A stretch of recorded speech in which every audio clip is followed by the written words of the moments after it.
రాహుల్ గాంధీ మీడియాతో మాట్లాడుతున్నారు. ఇప్పుడు ఆ లైవ్ చూద్దాం. To NEET, but whatever happens, it should not be done in a arbitrary fashion. The rules that apply to one paper should apply to another paper, and it is very important that the people who are guilty here are brought to book and they are punished. Thank you.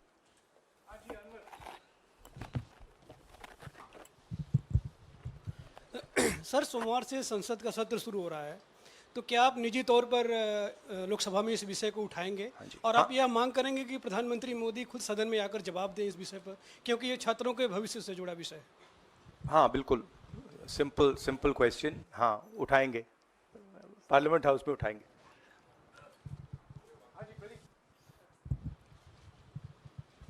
Thank you sir. Rahul ji मैं इधर हूँ. सवाल ये है कि जो education system इस वक्त है और जिस तरीके से जो पेपर लीक हुए, जिसका आरोप भी आपने लगाया और जो सामने भी आया है, रद्द भी हुआ है कल परीक्षा, लेकिन सबसे बड़ा सवाल ये है कि बदलाव क्या होने चाहिए, वो बदलाव जो इससे परीक्षा लीक रुके, वो क्या आपके पास फार्मूला? हमारे मैनिफेस्टो में हमने लिखा था. देखिए, 2-3 चीजें हैं. सबसे पहले जो शिक्षा का सिस्टम है उसको एक संगठन ने कैप्चर कर रखा है. अपने लोगों को हर पोस्ट पे यही डालते हैं.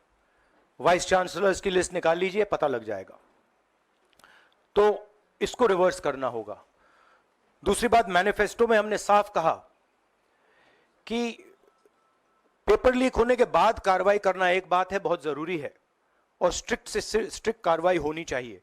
मगर हमने यह भी कहा था कि पेपर लीक होने से पहले जो सिस्टम्स हैं, जो यूनिवर्सिटी के एग्जाम्स के रूल्स हैं, सिस्टम्स हैं, इनको फिर से असेस करना पड़ेगा, इनको स्टडी कर कर रीडिजाइन करना पड़ेगा.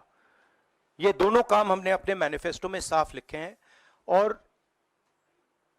विपक्ष दबाव डालकर ये दो काम सरकार से करवाने की कोशिश